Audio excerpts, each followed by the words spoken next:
Hello students, welcome you all on behalf of GS College of Commerce, Wardha, and I am your subject teacher for Business Economics, BCCA 3rd Sem. In the previous lectures we have gone through with the different factors of production, and I will just revise what are these factors of production: land, labor, capital and entrepreneur. Okay, we have seen in detail the meaning of production. What is production? And we have gone through with the meaning of production and the different definitions given by the economics. So what is production? Production is a creation of utility. Okay, a production is a creation of physical assets, and those assets which are utilized for the sake of human wants. Means with the help of production, human wants are satisfied. In short, we can say that. Okay, now we have gone through with the different factors of production: land, labor, capital and entrepreneur, and what kind of incentives or rewards are earned on different kinds of factors of production. For example, land. On land, what kind of reward is earned? On land, rent is earned, and the nature of that reward is fixed. Okay, likewise on labor earns wages, and those wages are also fixed for certain period of time. Then we have seen capital.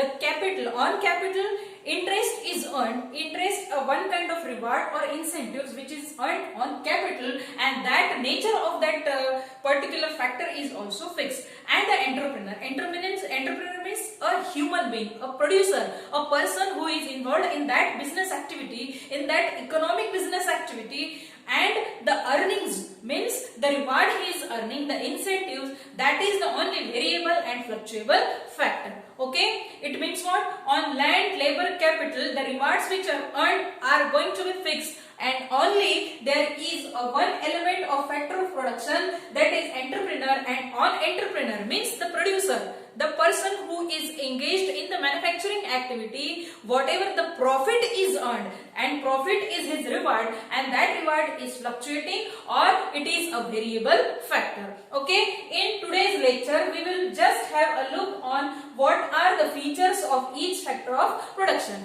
On what are the features of land, means these are the characteristics. Okay, before going ahead, means before covering our further topics of syllabus, we will just go through with the features of each factor of production. Now it is very easy, but just for the sake of your knowledge, you should know what is land and what are the features of land. We will just take a look on the features of these different factors of production. Now land, the very first feature of land. What is land? Land is a gift of nature. A human being cannot create, it is a gift of nature, and because it is a gift of nature, the land has different factors. Okay, now different features. Now what is the next feature? Gift of nature. I think this is sufficient for you to understand. Gift means the God has given you that gift, and that is why it is called gift of nature. Means you cannot create, you cannot destroy, you cannot again recreate that factor of production. So land is a very first feature of land is it is a gift of nature. And second, it is a passive factor. Passive means unless and until any activity is done on that land, it is passive. And when it becomes active, when the production activity is started on that particular land, then it becomes active. But actually it is a passive factor of production. Then next is permanent in nature. As just now I have told you, it is permanent in nature. The area, the space of the land is going to be permanent. It is permanent in nature. You cannot destroy the land cannot be lost. It is possible that someone may claim on that land, but land is a permanent factor. Land cannot be destroyed or land cannot be lost. Okay, the next is land is fixed in quantity. It is fixed in, obviously the land is, why it is fixed in quantity? The whole land cannot be yours. It means there are certain areas which are bifurcated or which are shortlisted for certain area. For example, if you want to build any building, okay, if you want to construct any building, and for that construction the land is specified, the land is fixed, and on that particular area the building can be constructed. So land is fixed in quantity. Then no geographical mobility. It means the land cannot be moved from one place to another place. It has no geographical mobility. It is wherever it is instructed or wherever it is constructed, that land is not going to be destroyed or it cannot be vanished. Okay, so it has no geographical mobility. Then heterogeneous factors. Why it is called heterogeneous factor? Land is a heterogeneous factor.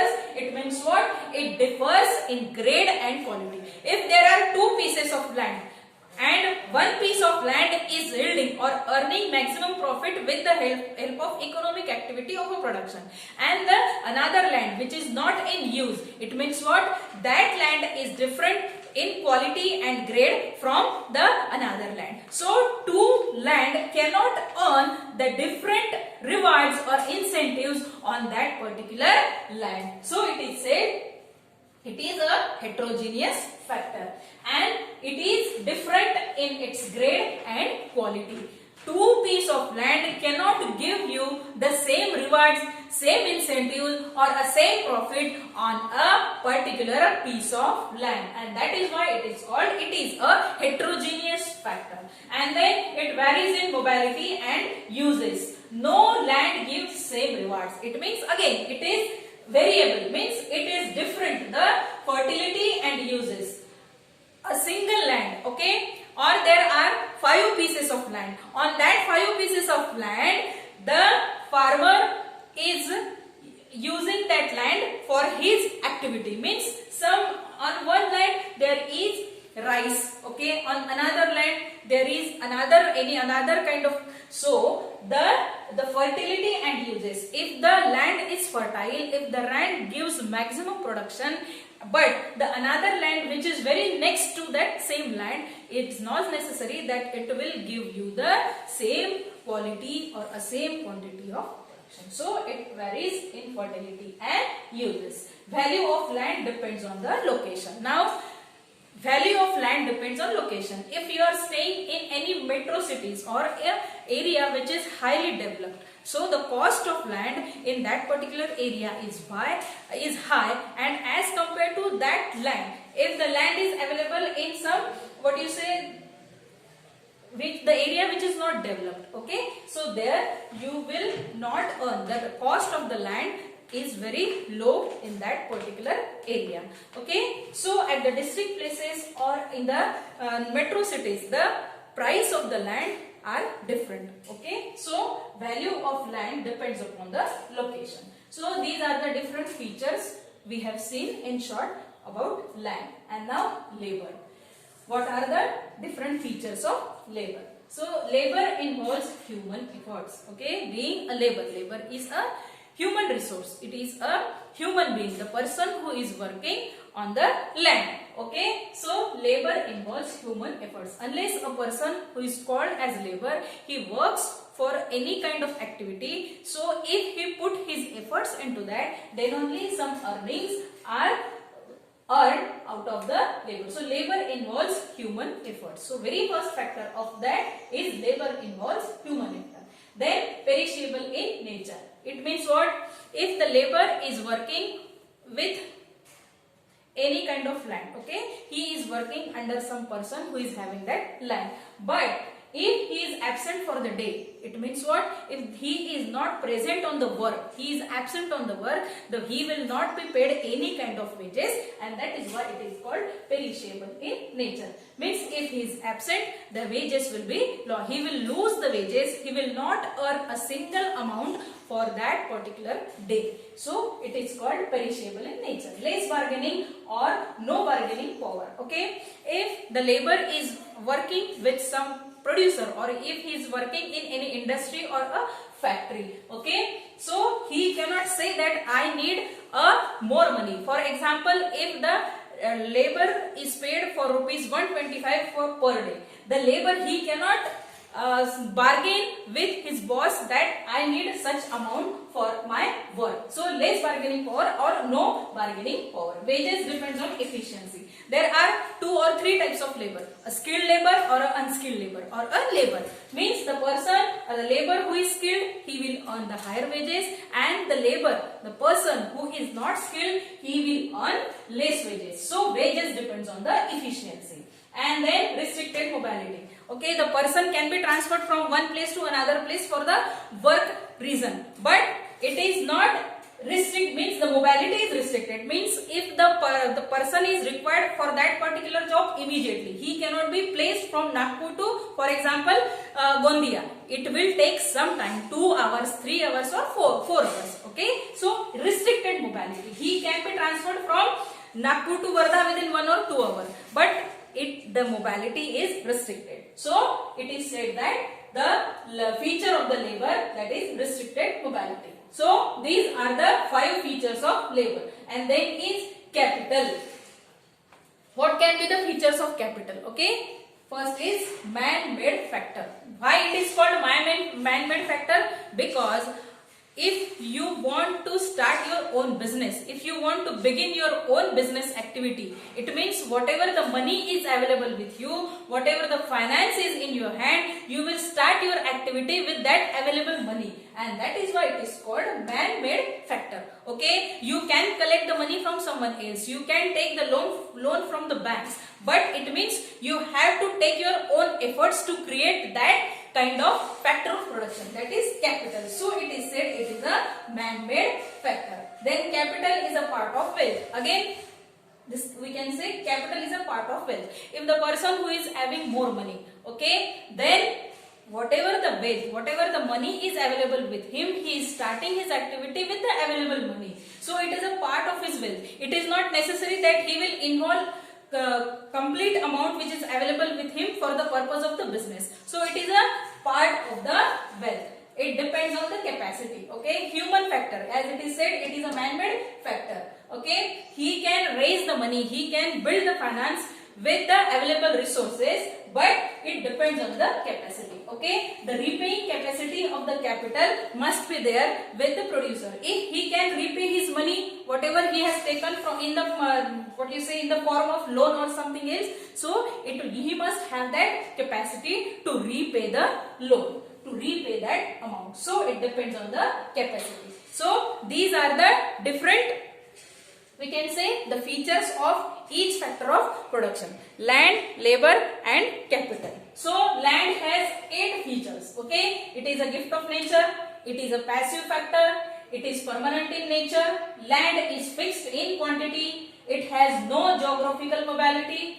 At the same time, it is a heterogeneous factor, it varies in fertility and usage, and the last is value of land depends on the location, where the land is situated, where the land is available. Okay, it depends on the location. Then labor. What is the first feature of labor? Labor involves human efforts. Okay, unless a person works personally to earn the wages, so it involves human efforts. Then perishable in nature. Okay, if he is absent for the day, he will lose his wages, he will not earn anything. The amount earned in form of wages will be 0. So it is called perishable in nature. Less bargaining or a no bargaining power. Okay, wages depends on the efficiency of the human, or wages depend on the efficiency of the labor. If the labor is skilled, he will earn higher wages. If the labor is unskilled, he will not earn the wages as compared to the skilled labor. Then restricted mobility. He cannot be easily transferred from one place to the another place. So it has got a restricted mobility. Then what is the next point? Capital. Capital. Features of capital. Capital is a man-made factor. Okay.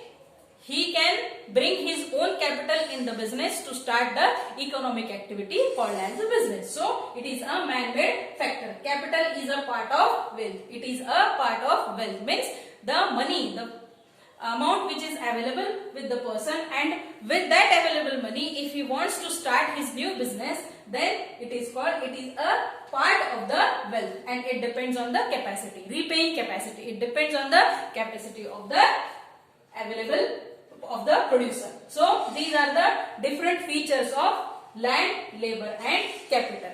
Okay, in the next chapter or in the next lesson we will see the different, the laws of returns to scale and else part. So by the time, thank you.